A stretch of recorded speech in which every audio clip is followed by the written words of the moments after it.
BSP industrial training institute சார்பாக அனைவருக்கும் வணக்கம். எலக்ட்ரீஷியன் செகண்ட் இயர் மாணவர்களுக்கு ட்ரேட் தியரி கிளாஸ். அதோடைய டாபிக் பார்த்தீங்கன்னா inverter and UPS presented by T Sathish, electrician instructor. Inverter means an inverter is a device for converting frequency. The technology is used in many home appliances and control electric voltage, current and frequency. An inverter type air conditioner adjusts the speed of the compressor to control the refrigerant gas flow rate, thereby consuming less current and power. Inverter na is a device, electronic device னு சொல்லுவாங்க, for converting frequency. அதாவது பேட்டரிக்குள்ளே இருக்கக்கூடிய DC சோர்ஸை AC சப்ளைவாக convert பண்ணுது. இது வந்து converting ஃப்ரீக்வன்சின்னு சொல்லலாம். ஏன் அப்படின்னா ஏசியில் தான் வந்து ஃப்ரீக்வன்சி இருக்குது. இந்த டெக்னாலஜி தான் வந்து நம்ம ஹோம் அப்ளையன்ஸ்லாம் பயன்படுத்துகிறோம், வீட்டெல்லாம் யூஸ் பண்ணுறோம். அது மட்டும் இல்லாமல் and controls electric voltage, current and frequency. இது மட்டும் இல்லாமல் ஈபிலேருந்து வரக்கூடிய electric voltage, current and frequency இதெல்லாமே கண்ட்ரோல் பண்ணும். And inverter type air conditioner adjust the speed of the compressor. ஓகேங்களா, கம்ப்ரஸருடைய ஸ்பீடை கண்ட்ரோல் பண்ணும். இதனால் என்ன ஆகும், கம்ப்ரஸருடைய ஸ்பீடை வந்து கண்ட்ரோல் பண்ணுறதுனால ரெஃப்ரிஜரண்ட்டுடைய கேஸ் ஃப்ளோ ரேட்டை கண்ட்ரோல் பண்ணும். இதனால் நம்மளுக்கு என்ன கெயின் பார்க்கும்போது consuming less current and power. ஓகேங்களா, கம்மியான கரண்ட்டையும் பவரையும் வந்து கன்சூம் பண்ணும். இதுதான் இன்வெர்ட்டருடைய டெஃபினிஷன். நெக்ஸ்ட்டு இன்வெர்ட்டர் என்ன பண்ணும், அண்ட் இன்வெர்ட்டர் டூ. ஃபஸ்ட்டு இன்வெர்ட்டர்லாம் என்னன்னு சொல்லிடுறேன். இன்வெர்ட்டர் என்னது ஒரு எலக்ட்ரானிக் டிவைஸு. இது வந்து டிசி சப்ளை ஏசி சப்ளையாவாக இன்வெர்ட் பண்ணுதுன்னு சொன்னேன். சரி, இது எதுக்கு வந்து டி சப்ளை வந்து ஏ சப்ளையாவாக இன்வெர்ட் பண்ணுது, நம்மளுக்கு டேரெக்டாகவே ஏசி சப்ளையை கொடுத்துலாமே அப்படின்னு பார்க்கும்போது ஏசி சப்ளையை நம்மளால் வந்து ஸ்டோரேஜ் பண்ண முடியாது. ஓகேங்களா, இதுவே டிசியாக இருந்தால் என்ன பண்ணலாம்னா ஸ்டோரேஜ் பண்ணலாம். ஒரு பேட்டரிக்குள்ளே டிசி சப்ளையை ஸ்டோரேஜ் பண்ணி அதுலேருந்து வரக்கூடிய ஓல்டை வந்து நம்ம ரெக்டிஃபயர் மூலிமா கன்வெர்ட் பண்ணி, அதாவது இருக்கக்கூடிய டிசியை வந்து ஏசியாக கன்வெர்ட் பண்ணி நம்ம அவுட்புட் கொடுக்கலாம். ஓகே, அதனால தான் என்ன பண்ணுறாங்க அப்படின்னா டிசியை வந்து நம்ம ஸ்டோரேஜ் பண்ணுவோம். ஓகேங்களா, ஏசி நம்மளால் ஸ்டோரேஜ் பண்ண முடியாது. ஓகேங்களா, சரி, இன்வெர்ட்டர் என்ன பண்ணுதுன்னு சொல்கிறேன். And inverter, a power inverter or inverter is a power electronic device or circuitry that changes direct current DC to alternate current. The input voltage, output voltage and frequency and overall power handling depend on the design of the specific device or circuitry. The definition நம்ம already பார்த்துட்டோம். ஓகேங்களா, இது DC source AC supply மட்டும் கொடுக்கறது இல்லாமல் வரக்கூடிய electric voltage ஃப்ரீக்வன்சிலாம் control பண்ணுன்னு சொல்லிட்டோம். நம்ம டேரெக்டாக இந்த இன்வெர்ட்டர் எப்படி ஒர்க் ஆகுதுன்னு பார்ப்போம். ஓகேங்களா, இப்போ இன்வெர்ட்டருக்குள்ளே என்னென்ன எலக்ட்ரானிக் காம்பனன்ட்ஸ்லாம் இருக்குது, என்னென்ன மெயின் காம்பனன்ட்ஸ் இருக்குதுன்னு பார்ப்போம்.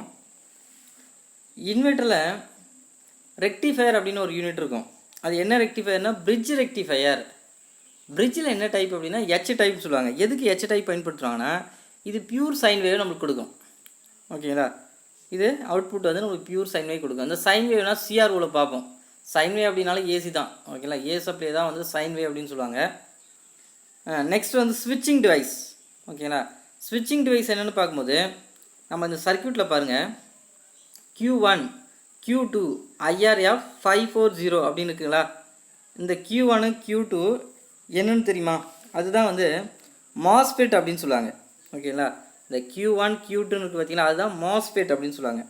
மாஸ்ஃபெட்னா என்ன அப்படின்னா மாஸ்ஃபெட்டுடைய definition M for metal, O for oxide, S for semiconductor, F for field, E for effect, T for transistor. இப்போ மொத்தமாக சேர்த்து சொல்கிறேன் பாரு, metal, oxide, semiconductor, field effect, transistor. இதுதான் மாஸ்ஃபெட். சரி, ஸ்விட்சிங் டிவைஸாக மாஸ்ஃபெட் மட்டும் தான் பயன்படுத்துவாங்கன்னா இல்லை, ஐஜிபிடியும் பயன்படுத்துவாங்க. ஓகேங்களா, ஐஜிபிடின்னு இன்சுலேட்டட் கேட் பைபோலார் டிரான்சிஸ்டர். ஓகேங்களா, இது ரெண்டுமே ஒரு வகையான டிரான்சிஸ்டர். இது நம்ம எதுக்கு யூஸ் பண்ணாங்கன்னா ஸ்விட்சிங் டிவைஸாக பயன்படுத்துகிறாங்க. மேக்ஸிமம் வந்து மாஸ்ஃபெட் தான் பயன்படுத்துவாங்க. ஏன் அப்படின்னா மாஸ்ஃபெட்டுடைய ஐஜிபிடி தான் பயன்படுத்துவாங்க. ஏன் அப்படின்னா மாஸ்ஃபெட் வந்து லோ கெப்பாசிட்டி இன்வெர்ட்ரு, ஐஜிபிடி வந்து ஹை கெப்பாசிட்டி இன்வெர்ட்டர். ஓகேங்களா. அந்த மாதிரி 2 கெப்பாசிட்டருக்கு ஏற்ற மாதிரி ஸ்விட்சிங் டிவைஸை பயன்படுத்துவாங்க. சரி, இந்த 2 டிவைஸை எப்படி ஒர்க் ஆகுதுன்னு பார்ப்போம். இந்த Q1 பாருங்கள், மொத்தம் 3 டெர்மினலு. R3 220 ஓம், அதுலேருந்து ஒரு லீடு போகுதுங்களா, அதுதான் என்ன சொல்லுவாங்கன்னா கேட் அப்படின்னு சொல்லுவாங்க. G, gate for G. அதோட அவுட்புட் அப்படியே மேலே போகுது பார்த்தீங்களா, அதை வந்து ட்ரைன் அப்படின்னு சொல்லுவாங்க. நான் சொல்கிறது மாஸ்ஃபெட், ஓகேங்களா. ட்ரைன் அப்படின்னு சொல்லுவாங்க. சென்டருடைய ஏரோ மார்க்கும் இன்னொரு டெர்மினல் கனெக்ட் ஆகி வெளியே வருது பார்த்தீங்களா, அதுதான் சோர்ஸ் அப்படின்னு சொல்லுவாங்க. அப்போ 3 டெர்மினல், கேட், ட்ரைன், சோர்ஸ், ஓகேங்களா. சரி, இது எப்படி ஒர்க் ஆகுதுன்னா, இந்த கேட்டுக்கு பாசிட்டிவ் சப்ளை கொடுக்கும்போது ட்ரைன்லேருந்து, அதாவது மேலே இருக்கிற ட்ரைன்லேருந்து சோர்ஸுக்கு காண்டாக்ட் ஆகும். இதே கான்செப்ட் தான் ஐஜிபிடி. ஐஜிபிடிலேயே 3 டெர்மினல் இருக்கும், கேட்டு, கலெக்டர் அண்ட் எமிட்டர் அப்படின்னு இருக்கும். இது சேம் பிரின்சிபல் தான். கேட்டுக்கு பாசிட்டிவ் சப்ளை கொடுக்கும்போது கலெக்டர்லேருந்து எமிட்டருக்கு வந்து காண்டாக்ட் ஆகும். நம்ம சப்ளை எடுத்தோம் அப்படின்னா அது காண்டாக்ட் வந்து ஸ்டாப் ஆகிடும். ஓகேங்களா. இந்த ரெண்டும் ஒரே கான்செப்டில் ஒர்க் ஆகுது. சரி, அதுக்கப்புறம் வந்து கண்ட்ரோலர் அப்படின்னு ஒன்று இருக்குது. கண்ட்ரோலர் வந்து IC1 CD4047 அப்படின்னு ஒரு கண்ட்ரோலர் இருக்கா. சரி, இதை வந்து என்ன பர்பஸ் அப்படின்னு பார்க்கும்போது, நான் ஏற்கனவே என்ன சொன்னேன், ஹெச் பிரிட்ஜ் ரெக்டிஃபையர் வந்து சைன் வேவ் வந்து நம்மளுக்கு கொடுக்குது அப்படின்னு சொன்னோம். அதை மெயினாக ப்ரொடியூஸ் பண்ணுறது இந்த கண்ட்ரோலர் தான். ஓகேங்களா. இதோடைய ஒர்க்கிங் சொல்கிறேன். செகண்டு ஒர்க்கிங் என்னென்னா, பேட்டரியோட வோல்டேஜ் வந்து ரொம்ப டீப் டிஸ்சார்ஜ் ஆகாமல், ஓகேங்களா, டெட் சார்ஜ் ஆகாமல் அது சென்ஸ் பண்ணி பார்த்துக்கும். அதுக்கப்புறம் இன்வெர்ட்டரில் வந்து எல்இடி சென்ஸ் இருக்கும், ஓகேங்களா. அந்த எல்இடி சென்ஸை கண்ட்ரோல் பண்ணதும் இந்த கண்ட்ரோலர் தான். அப்போ இதை வந்து மெயின் ஒர்க்கிங் பார்த்தீங்கன்னா இந்த கண்ட்ரோலர் வந்து நம்பர் சொல்லிட்டேன், IC1. ஓகே, அது ஒரு வகையான ஐசி தான் இது, ஓகேங்களா. IC1 CD4047 இதுதான் நம்ம சொன்ன வேலையை எல்லாத்தையும் பார்க்குது. சரி, அடுத்தது என்ன பார்ப்போம் அப்படின்னா, டிரான்ஸ்ஃபார்மர்னு ஒன்று இருக்குது. இந்த டிரான்ஸ்ஃபார்மர் எது கூட கனெக்ட் பண்ணியிருக்குன்னு பார்ப்போமா. இப்போ இந்த கண்ட்ரோலர் வந்து பின் நம்பர் பாருங்கள் 10, 11. இதோடைய output resistor R3, resistor R4 அப்படின்னு 2 ரெசிஸ்டர் இருக்குது. இந்த ரெசிஸ்டர் 2 எங்கே போகுது அப்படின்னா மாஸ்ஃபெட்டுடைய கேட் டெர்மினலுக்கு போகுது. ஓகேங்களா, மாஸ்ஃபெட்டுடைய கேட் டெர்மினலுக்கு போகுது. அந்த கேட் டெர்மினல் இருந்து மேலே ட்ரைன் சோர்ஸு, இந்த இடத்துல வந்து எமிட்டர். ஓகேங்களா. இப்போ இந்த டிரான்ஸ்ஃபார்மருடைய ப்ரைமரி எது கூட கனெக்ட் ஆகுதுன்னு பாருங்களேன், மாஸ்ஃபெட்டுடைய Q1, ஃபஸ்ட்டு Q1 பாருங்கள், Q1 உடைய ட்ரைனும் Q2 உடைய சோர்ஸு ரெண்டும் வந்து ப்ரைமரிக்கு இன்புட்டாக போகுது. ஓகேங்களா. சரி, அதுக்கப்புறம் இந்த கண்ட்ரோலர் வந்து பின் நம்பர் 4 வந்து ஒரு R1 230 ஓம் ரெசிஸ்டர் கனெக்ட் பண்ணி D1 D2 இது வந்து அந்த ரெக்டிஃபயர் யூனிட். ஓகேங்களா, ரெக்டிஃபயர் யூனிட் கூட வந்து கனெக்ட் பண்ணிடுறாங்க பிரிட்ஜ் ரெக்டிஃபயருக்கு. ஓகேங்களா. இப்போ புரியும் உங்களுக்கு எப்படி அது பியூர் சைன் வேவ் கொடுக்குது அப்படின்னா, இந்த கண்ட்ரோலர் தான். இந்த பிரிட்ஜ் ரெக்டிஃபயர் வந்து பின் நம்பர் 4 கூட வந்து கனெக்ட் பண்ணியிருக்காங்க. சரி, அடுத்தது வந்து பின் நம்பர் 2 and 3 பாருங்கள். இந்த ரெசிஸ்டர் R5க்கும் R6க்கும் உள்ள வேறுபாடு பாருங்கள். R5 வந்து ஜஸ்ட் ஒரு பேசிக் சிம்பிள். R6 பார்த்தீங்கன்னா 1K அப்படின்னா 1 கிலோ ஓம் போட்டு ஒரு ஆரோ மார்க் போட்டிருக்கா. அப்போ அது வேரியபிள் ரெசிஸ்டர். ஓகேங்களா, வேரி பண்ணிக்கலாம். ஓகேங்களா. சரி, அடுத்து வந்து கெப்பாசிட்டர் ஒன்று யூஸ் பண்ணியிருக்காங்க. அதுக்கப்புறம் பின் நம்பர் 7, 8 பாருங்கள். இது அப்படியே லிங்க் பண்ணி பேட்ரி போகுது பாருங்கள். 12 volt battery, 7 ampere hour. Okay, 7 ampere ஹவர்னால் அப்போ அதோட பேட்டரியோட சைஸ் வந்து கொஞ்சம் சின்னதாக தான் இருக்கும். ஓகேங்களா. சரி, இது வந்து இன்வெர்ட்டருடைய சர்க்யூட். அடுத்தது பார்த்தீங்கன்னா ஒர்க்கிங் ஆஃப் இன்வெர்ட்டர். ஓகேங்களா, இன்வெர்ட்டருடைய அவுட்புட் எடுத்தாது நம்மளுக்கு வந்து எப்படி சப்ளைலாம் கொடுத்து ஒர்க் பண்ணுறோன்னு பார்க்கலாம். இப்போ நம்மளுக்கு வீட்டில் வந்து இந்த பவர் போர்டு இருக்கும், ஸ்விட்ச் போர்டு இருக்கும். ஸ்விட்ச் போர்டு வந்து நம்ம ஓப்பன் பண்ணோம் அப்படின்னா அந்த ஸ்விட்சில் வந்து கீழே இன்புட் டெர்மினல்லாம் ஃபேஸ் கொடுப்போம்.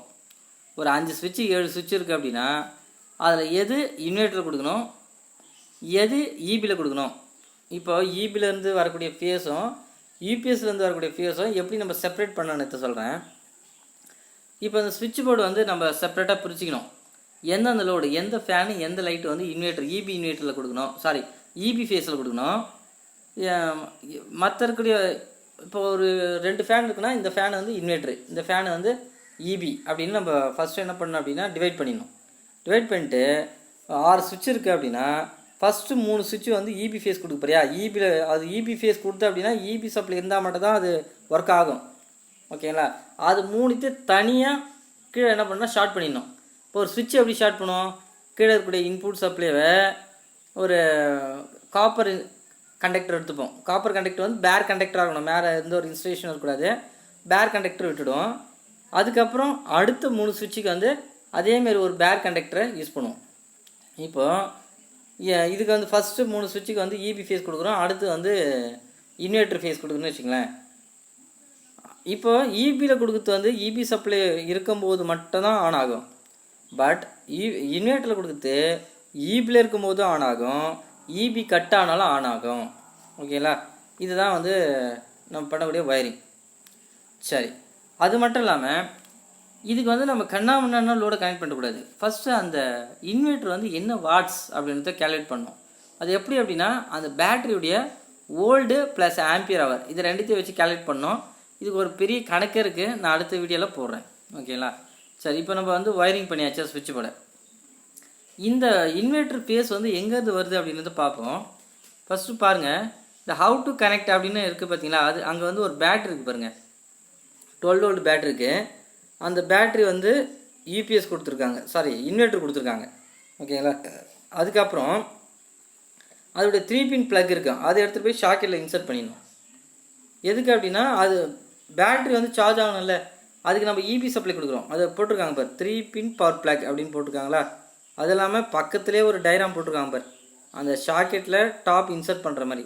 இது எதுக்கு அப்படின்னா இபி ஃபேஸ் சப்ளை, பேட்ரி வந்து சார்ஜ் ஆகிறதுக்கு. ஓகேங்களா, சரி இபி இருக்கும்போது சார்ஜ் ஆகுது, இபி கட் ஆகிட்டோடனே அந்த ப்ளக்கை ரிமூவ் பண்ணிடலாமா சார் அப்படின்னா ரிமூவ் பண்ணக்கூடாது. ஏன் அப்படின்னா நம்மளுக்கு அது ஒரு க்ளோஸ் சர்க்யூட், அந்த க்ளோஸ் சர்க்யூட் இருந்தால் தான் இபி பவர் கட் ஆனாலும் இன்வெர்ட்டருடைய ஃபேஸ் தொடர்ந்து போகும், இல்லை நம்மளுக்கு அவுட்புட் போகாது. ஓகேங்களா, அப்படி தான் வந்து இப்போ தான் இபி வந்து இல்லையே நம்ம அந்த ப்ளக்கை ரிமூவ் பண்ணிடலாம், அதை சுவிட்ச் ஆஃப் பண்ணலாம் அப்படின்னா பண்ணக்கூடாது. எலக்ட்ரீஷியன் எப்படி ஒயரிங் பண்ணியிருக்காங்களோ நம்மளுக்கு தெரியும், நம்ம தான் அந்த ஒயரிங் பண்ணுவோம். ஓகேங்களா, எப்படி ஒயர் பண்ணுவோம் அந்த கண்டிஷனில் தான் இருக்கணும். ஓகேங்களா, அது ஆஃபோ ஆனோ பண்ணக்கூடாது. ஏன் அப்படின்னா அந்த க்ளோஸ் சர்க்யூட்லேருந்து ஓப்பன் சர்க்யூட் ஆகிடுச்சு அப்படின்னா அந்த இன்வெர்ட்டருடைய ஃபேஸ் போகாது. சரி, அந்த இன்வெர்ட்டருடைய ஃபேஸ் எங்கே இருக்குதுன்னு பார்த்தீங்கன்னா தனியாக ஒரு ரெட் ஃபேஸ் ஒன்று போகுது பாருங்கள், இதுதான் அந்த இன்வெர்ட்டருடைய ஃபேஸு. சரி சார், இப்போ வந்து இபியில் பார்த்தீங்கன்னா ஃபேஸ் எடுப்போம், நியூட்ரல் எடுப்போம். இப்போ சிங்கிள் ஃபேஸ்னால் ஒரு ஃபேஸோ நியூட்ரல் எடுத்துருவோம்.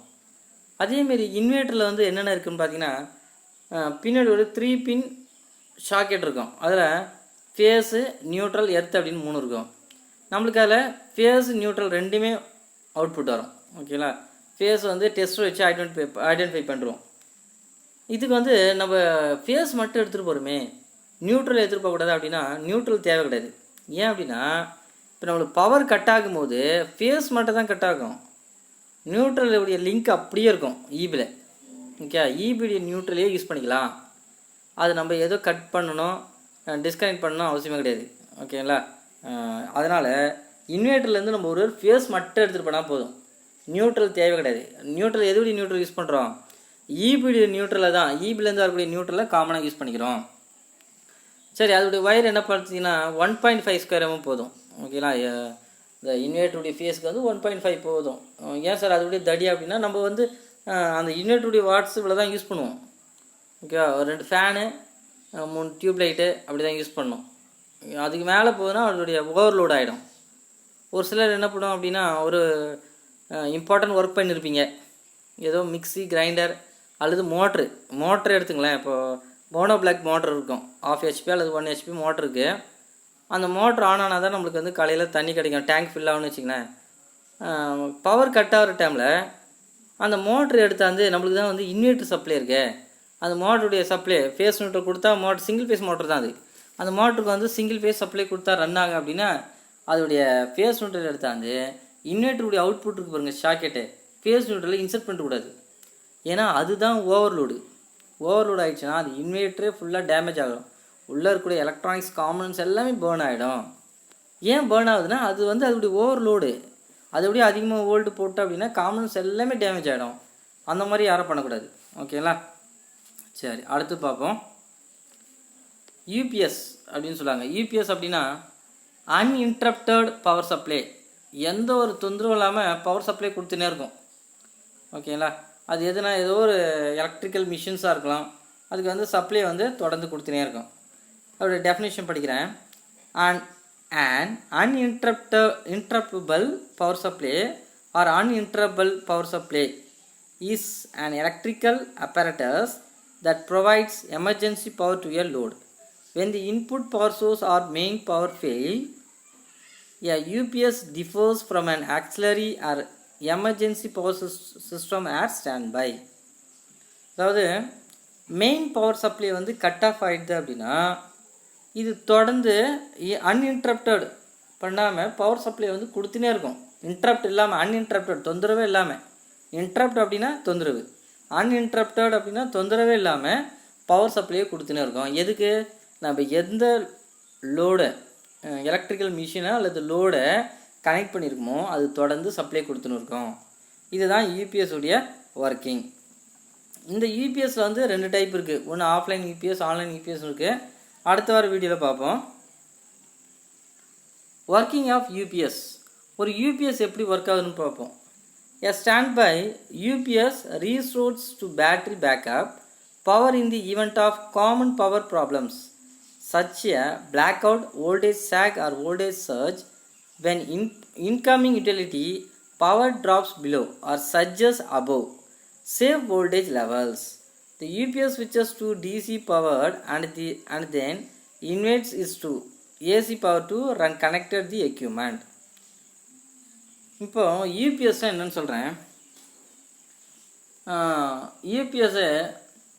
யூபிஎஸ் உள்ள என்ன இருக்கும்? பேட்ரி இருக்கும். ஓகேங்களா? அந்த பேட்ரி வந்து சார்ஜ் ஆகணும். அதுக்கு என்ன சப்ளை தேவைன்னா டி சப்ளை தேவை. ஆனால் நம்ம யூபிஎஸ் வந்து கம்பேக்டாக இருக்கும், அது உள்ள ஒரு பேட்ரி இருக்கும். ஓகேங்களா? அப்படியே 3 பின் கோர், ஒரு டாப்போட ஒரு வயர் இருக்கும், 3 பின் டாப்போட. அந்த டாப் எடுத்துகிட்டு போய் 3 பேஸ் அப்படி இன்வெர்ட்டர் போலவே சேம் ஆஸ் எப்படி இன்வெர்ட்டர் ஒர்க் ஆகுது அதே பிரின்சிபலில் தான் ஒர்க் ஆகுது. இதை என்ன பண்ணோம் அப்படின்னா 3 பின் ஷாக்கெட்டில் இபி சப்ளையில் கனெக்ட் பண்ணிடும். இப்போ என்ன ஆகும் அப்படின்னா அந்த 3 பின் ஷாக்கெட் மூலமா உள்ளர் வந்து சப்ளை போகும். அந்த சப்ளை பார்த்தீங்கன்னா 220 வோல்ட் ஏசி சப்ளை 50 ஹெர்ட்ஸ். இந்த சப்ளை வந்து பேட்ரிக்கு வந்து கொடுத்தா அப்படின்னா பேட்ரி வந்து என்னாகும்? டேமேஜ் ஆகிடும். சேம் ஆஸ் சார்ஜ் ஆகாது. உள்ளே இருக்கக்கூடிய எலக்ட்ரானிக்ஸ் காம்பனன்ட்ஸ் எல்லாமே டேமேஜ் ஆகும். இதை என்ன பண்ணுவாங்க அப்படின்னா வரக்கூடிய ஏசி சப்ளை வந்து ரெக்டிஃபயர் மூலிமா கன்வெர்ட் பண்ணுவாங்க. ஓகேங்களா? 220 வோல்ட்டு 9 வோல்ட் வேணுமா, நம்மளுக்கு 12 வோல்ட் வேணுமா, டிபெண்டிங் அப்போ வந்து பேட்ரி லெவலை பொறுத்து ஸ்டெப் டவுன் பண்ணிப்போம் ட்ரான்ஸ்ஃபார்மர் யூஸ் பண்ணி. அதுக்கப்புறம் அந்த ஏசி சப்ளைவை டிசி சப்ளைவாக கன்வெர்ட் பண்ணி பேட்ரி கொடுப்போம். இப்போ பேட்ரி என்ன ஆகும்? சார்ஜ் ஆகின்னு இருக்கும். ஓகே, பேட்ரி சார்ஜ் ஆகின்னு இருக்கும். இப்போ இந்த சார்ஜ் ஆகின்னு இருக்குன்னா சப்ளை வந்து ஸ்டோரேஜ் பண்ணி வச்சுக்குது. ஓகேங்களா? நம்மளுக்கு எப்போ சப்ளை தேவையோ, அதாவது மெயின் சப்ளை எப்போ கட் ஆகுதோ அவள் பேட்டரியிலேருந்து இருக்கக்கூடிய சப்ளை எடுத்து டைரெக்டாக நம்ம லோடு கொடுக்க முடியுமா? முடியாது. இப்போ இதுக்கு முன்னாடி என்ன பண்ணேன்? இபி சப்ளைவை ஏசியை டிசியை கன்வெர்ட் பண்ணி பேட்டரி சார்ஜ் பண்ணி வச்சேன். இப்போ பேட்டரியில் சப்ளை இருக்குது. இந்த சப்ளை எடுத்து இந்த எலக்ட்ரிக்கல் மிஷின் கொடுக்கணும். ஆனால் என்கிட்ட இருக்கிற எலக்ட்ரிக்கல் மிஷின் பார்த்தீங்கன்னா ஏசி மிஷின் தான். ஆனால் டிசி சப்ளை இருக்குது. இந்த டிசி சப்ளைவை ஏசி மிஷினுக்கு எப்படி கொடுக்கணும் அப்படின்னா பேட்ரிக்குள்ளே இருக்கக்கூடிய டிசி சோர்ஸை என்ன பண்ணணும்? இன்வெர்ட் பண்ணணும். ஏசியை டிசியாக இன்வெர்ட் பண்ணி அதுக்கப்புறம் தான் எலக்ட்ரிக்கல் மிஷின் கொடுக்கணும். ஓகேங்களா? இதுதான் இதோடைய ஒர்க்கிங். ஓகேங்களா? அடுத்தது ஆஃப்லைன் யூபிஎஸ். நான் ஆல்ரெடி சொன்னேன் யூபிஎஸ் வந்து 2 டைப்ஸ் யூபிஎஸ். ஒன்று ஆஃப்லைன் யூபிஎஸ், அனதர் ஒன்று வந்து ஆன்லைன் யூபிஎஸ். ஃபர்ஸ்ட் நம்ம ஆஃப்லைன் யூபிஎஸ் பார்ப்போம். இன் normal operation with main supply present, both output voltage and frequency will track the input voltage and frequency respectively. As the inverter is switched off when the UPS is not operated normally, the term offline is given to any UPS of this design. இது வந்து நான் ஏற்கனவே சொன்னேன், இந்த இன்வெர்ட்டருக்கு வந்து அந்த ஸ்விட்சை வந்து of பண்ணக்கூடாது, அது அப்படியே வந்து க்ளோஸ் சர்க்கியூட்டாக இருக்கணும். இது வந்து அந்த மாதிரி இருக்கணும் அவசியம் கிடையாது, நம்மளுக்கு இது அவுட்புட் போயிட்டே தான் இருக்கும். ஓகேங்களா, இபி எப்போ கட் ஆனாலும். சரி, இது எப்படி ஒர்க் ஆகுதுன்னு பாருங்கள். ஒரு சர்க்கியூட் டயக்ராமில் யூட்டிலிட்டி அப்படின்னு ஒன்று இருக்குது பாருங்கள். அப்படின்னா ஒன்றும் கிடையாது, ஏசி மெயின் சப்ளை. அது எதுக்கு வருது அப்படின்னா ஏசி அண்ட் டிசி பேட்டரி சார்ஜருக்கு வருது, அதாவது ரெக்டிஃபயர் யூனிட்டுக்கு வருது. ரெக்டிஃபயர் யூனிட் வந்து நம்மளுக்கு 12 வோல்ட் டி சப்ளை அல்லது 9 வோல்ட் டி சப்ளை கிடைக்கும். அதே தான் பேட்டரி கொடுத்துருவோம். இப்போ பேட்டரி என்ன ஆகும், சார்ஜ் ஆகிக்கும். இந்த பேட்டரியில் இருக்கக்கூடிய சப்ளை வந்து நான் வந்து ஏசி மிஷினுக்கு அல்லது ஏசி லோடு கொடுக்கணும். பட் என்னால் கொடுக்க முடியாதுன்றதுனால ஒரு இன்வெர்ட்டர் யூஸ் பண்ணுறேன். இந்த இன்வெர்ட்டர் என்ன பண்ணுது, டிசியை ஏசியாக இன்வெர்ட் பண்ணி தென் கிவன் டு லோடு.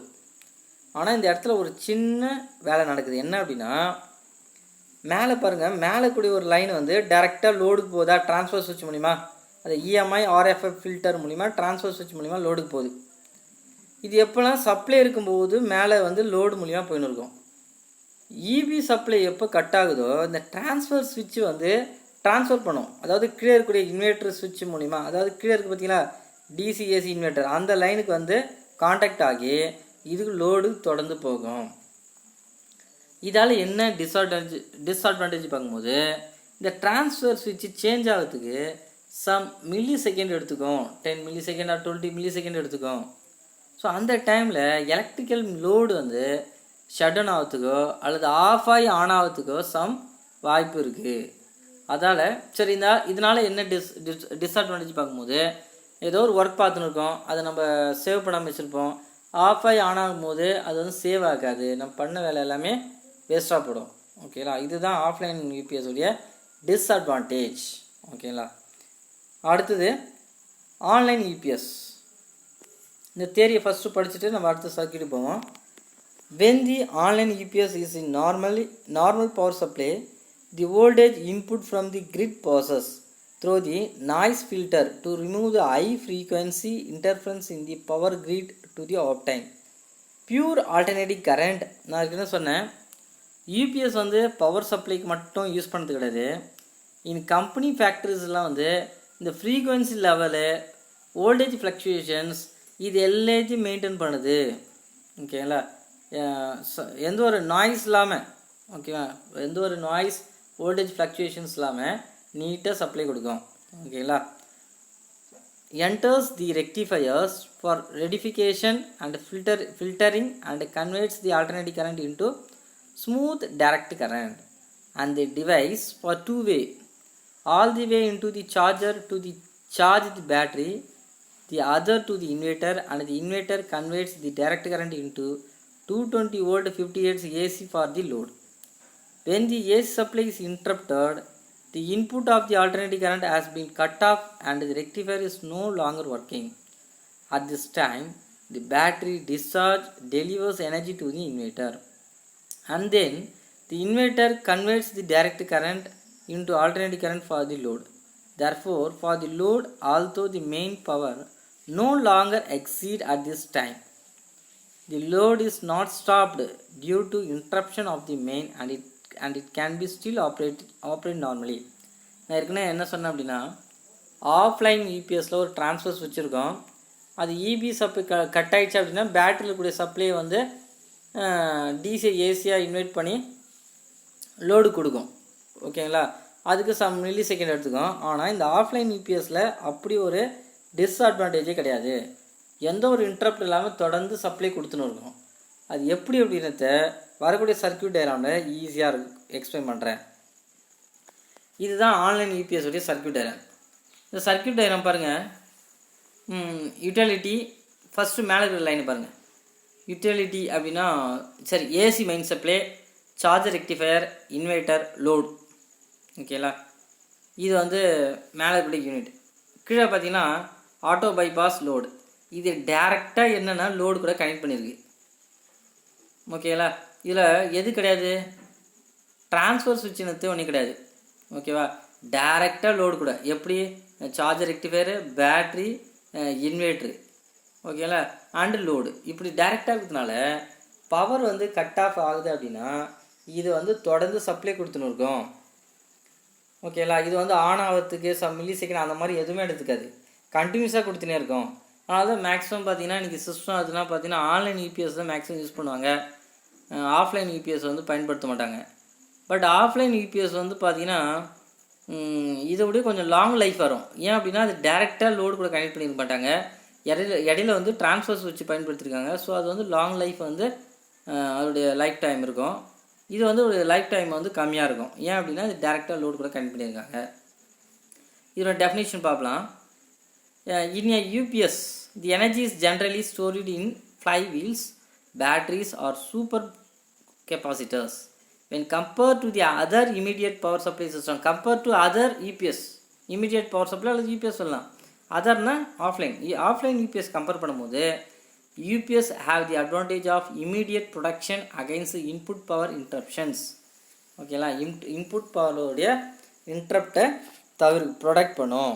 எப்போனா இமீடியட்டாக உடனே. ஓகேங்களா. ஓகே, அடுத்தது 2 யூபிஎஸ் பார்த்தாச்சு, ஆஃப்லைன் யூபிஎஸ், ஆன்லைன் யூபிஎஸ். அதோடைய அட்வான்டேஜ் டிஸ்அட்வான்டேஜ் பார்ப்போம். Advantage of online UPS, it provide isolation between main supply and load. Since inverter is always on, the quality of load voltage is free from distortion. All the disturbance of supply such as blackout, brownouts, spikes etc. are absent in the output. அதாவது online UPS பார்த்திங்கன்னா தொடர்ந்து supply கொடுத்துருக்கோம். அது மட்டும் இல்லாமல் அதோடைய voltage லெவலில் பார்த்திங்கன்னா எல்லாமே வந்து நீட்டாக இருக்கும், எந்த ஒரு ஃப்ளக்சுவேஷன்ஸும் இருக்காது. Transfer time is practically zero. ஏற்கனவே உங்களுக்கு சொன்னேன், இதோடைய ட்ரான்ஸ்ஃபர் பண்ணக்கூடிய டைமே ஜீரோ. ஏன்னா தொடர்ந்து நம்ம தான் லோடு கூட கனெக்ட் பண்ணியிருக்கோம்ல, அதனால் வந்து ட்ரான்ஸ்ஃபர் பண்ண அவசியமே கிடையாது. Since inverter is always on, எப்பவுமே இந்த இன்வெர்டர் வந்து ஆன்லேயே தான் இருக்குது. இந்த வார்த்தை கொஞ்சம் நோட் பண்ணிங்க, இன்வெர்டர் இஸ் ஆல்வேஸ் ஆன். இது எப்பவுமே ஆன்லேயே இருக்கிறதுனால என்ன டிஸ்அட்வான்டேஜ் என்னத்தை படிக்கிற பாருங்க. Disadvantage of online UPS, overall efficiency of UPS is reduce. ஓகேலா, since inverter is always on. இதோடைய எஃபிஷியன்சி வந்து கம்மியாக இருக்குது, இதோடைய எஃபிஷியன்சி கம்மியாகிடும். ஏன், இது எப்போவுமே ஆன்லேயே இருக்கிறதுனால, சப்ளைக்கு வந்து லோடுக்கு வந்து எப்போவுமே ஆன்லேயே இருக்கும். ஓகே, அதனால் இதோடைய எஃபிஷியன்சி கம்மியாக இருக்கும். அதனால தான் இருக்குன்னா அந்த பாயிண்ட்டை நோட் பண்ணேன். The wattage of the rectifier is increase. அதாவது ரெக்டிஃபயருடைய வாட்டேஜ் வந்து அதிகமானால், since it has to supply power to inverter as well as charger battery. Online UPS is costlier than other uninterrupted power supply system. Online UPS வந்து cost அதிகம், எதனா offline யூபிஎஸை compare பண்ணும்போது. Applications of online UPS, online யூபிஎஸை எங்கெங்கே பயன்படுத்துவாங்க. Induction motor drive, மோட்டரெல்லாம் அதான் என்ன சொன்னேன், ஒரு ஃபேக்ட்ரியில் வந்து ஒரு மோட்டர் வந்து தொடர்ந்து ரன் ஆகின்னு இருக்கணும் அப்படின்னா சம் லாஸஸ் ஏற்படும், ஸ்டாப் ஆகிடுச்சு, அந்த மாதிரி இடத்துலலாம் இண்டக்ஷன் மோட்டர் ட்ரைவ் பண்ணும். Similar other motor control applications, intensive care unit, medical எக்யூப்மெண்ட்லாம் வந்து தொடர்ந்து என்ன ஆகணும்னா ஆன்லேயே இருக்கணும். இல்லை அப்படின்னா மெடிசன்ஸ் எல்லாமே டேமேஜ் ஆகும். அந்த பர்பஸ்க்கோசம் எப்போ என்ன பண்ணுவாங்க, ஆன்லைன் யூபிஎஸ்ஸை பயன்படுத்துவாங்க. ஓகேங்களா. அடுத்தது வந்து ஆஃப்லைன் யூபிஎஸ் உடைய அட்வான்டேஜ் டிஸ்அட்வான்டேஜ் அப்ளிகேஷன்ஸ் பார்ப்போம். Offline UPS as high efficiency, இது வந்து ஆன்லைன் யூபிஎஸ் கம்பேர் பண்ணுறதோடு இது எஃபிஷியன்சி வந்து அதிகமாக இருக்கும். ஏன்னும் போது அது வந்து டேரெக்டாக வந்து லோடு கூட கனெக்ட் பண்ணியிருக்கோம், டேரெக்டாக சப்ளை பண்ணியிருக்கோம். ஓகேங்களா, அதனால் அதோடைய பேட்ரி வந்து போகிறதுக்கு வாய்ப்பு உண்டு, லாங் லைஃப்லாம் வராது. ஓகேங்களா, ஷார்ட் பீரியட் தான் அது. Since charger is not continuously on, இதோடைய சார்ஜர் வந்து கண்டினியூஸாக ஆன்லேயே இருக்காது. ஏன், எப்போ சப்ளை கட் ஆகுதோ அப்போ தான் ட்ரான்ஸ்ஃபர் சுவிட்ச் வந்து ஆன் பண்ணும். ஓகேங்களா, சரி. The power handling capacity of charger is reduced. Offline UPS and not very costly, offline UPS வந்து ரொம்ப காஸ்ட்லாம் கிடையாது. ஓகேங்களா. Internal control is similar in offline interrupted power supply. அதாவது இதோடைய இன்டர்னல் கண்ட்ரோல்லாம் பார்த்தீங்கன்னா இந்த சர்க்கியூட்லாம் பார்த்தீங்கன்னா இது ரொம்ப சிம்பிளாக இருக்கும், பார்த்தாலே அந்த ஃபால்ட்டெல்லாம் நம்மளே ரெக்டிஃபை பண்ணிடலாம். ஓகேங்களா. அதுக்கப்புறம் டிஸ்அட்வான்டேஜ் ஆஃப் ஆஃப்லைன் யூபிஎஸ், இப்போ எந்த ஒரு பொருள் எடுத்துட்டாலும் அட்வான்டேஜ் இருக்கும், அதேமாரி டிஸ்அட்வான்டேஜும் இருக்கும். அது என்னது பார்ப்போம். Since offline UPS provides main supply, when it is present, the output contains voltage spikes, brownout, blackout. There is finite transfer time, அதாவது ஃப்ரம் மெயின் டு இன்வெர்ட்டர், அதாவது மெயின்லேருந்து இன்வெர்ட்டருக்கு இதை ட்ரான்ஸ்ஃபர் பண்ணக்கூடிய டைம் இருக்குது பார்த்தீங்களா. When main supply fail, the output of offline uninterruptible power supply is not perfectly reliable. அதாவது main supply வந்து கட் ஆகிடுச்சு அப்படின்னா இது இந்த இடம் பாருங்கள், there is finite transfer time. அதாவது அந்த மெயின் சப்ளைலேருந்து இன்வெர்ட்டருக்கு வந்து ட்ரான்ஸ்ஃபர் பண்ணதுக்கு வந்து உடனே ஆகாது. ஓகேங்களா, சம் மில்லி செகண்ட் எடுத்துக்கும். Application of offline UPS. சரி, இந்த ஆஃப்லைன் யூபிஎஸ் எங்கெங்கே பயன்படுத்துகிறாங்கன்னு பார்ப்போம். Computers, printers, scanners etcetera use offline UPS. Emergency power supply, EPABX, இந்த இடத்துல வந்து ஆஃப்லைன் யூபிஎஸை பயன்படுத்துகிறாங்க. இப்போ நம்ம என்ன பார்த்தோம் அப்படின்னா இன்வெர்ட்டர் அண்ட் யூபிஎஸ் பார்த்தோம். மறுபடியும் சொல்கிறேன், இன்வெர்ட்டர் அப்படின்னா இருக்கக்கூடிய டி சப்ளைவை ஏசி சப்ளைவாக இன்வெர்ட் பண்ணி, இன்வெர்ட் இணைத்து வேறு, கன்வெர்ட் இணைத்து வேறு, டிசி சோர்ஸை ஏசியாக இன்வெர்ட் பண்ணி நம்மளுக்கு ஏசி லோடு கொடுக்கும். ஓகேங்களா, சரி, நம்ம இது எதுக்கு இருக்கக்கூடிய ஏ சப்ளை வந்து இன்வெர்ட் பண்ணிக்கிட்டு கன்வெர்ட் பண்ணிக்கிட்டு டேரெக்டாக ஏசி டு ஏசி கொடுக்கலாம் அப்படின்னா ஏசி சப்ளையை நம்மளால் வந்து ஸ்டோரேஜ் பண்ண முடியாது, டிசி தான் ஸ்டோரேஜ் பண்ண முடியும். எதுலன்னா பை மீன்ஸ் ஆஃப் பேட்டரி பயன்படுத்தி. அதுக்கப்புறம் பார்த்திங்கன்னா யூபிஎஸ்னால் அன்இன்டரப்டட் பவர் சப்ளை. யூபிஎஸ்சில் வந்து பார்த்திங்கன்னா 2 டைப்ஸ் இருக்குது. ஒன்று ஆஃப்லைன் யூபிஎஸ், அனதர் ஒன்று வந்து ஆன்லைன் யூபிஎஸ் அப்படின்னு 2 பார்த்தோம். அதோடைய அட்வான்டேஜ்லாம் பார்த்துருப்போம். இன்றைக்கி வந்து இவ்வளோ தான் இதோடைய வீடியோ. Thanks to all. அடுத்து நல்ல வீடியோவை அடுத்த கிளாஸில் போடுறேன். Thanks to all.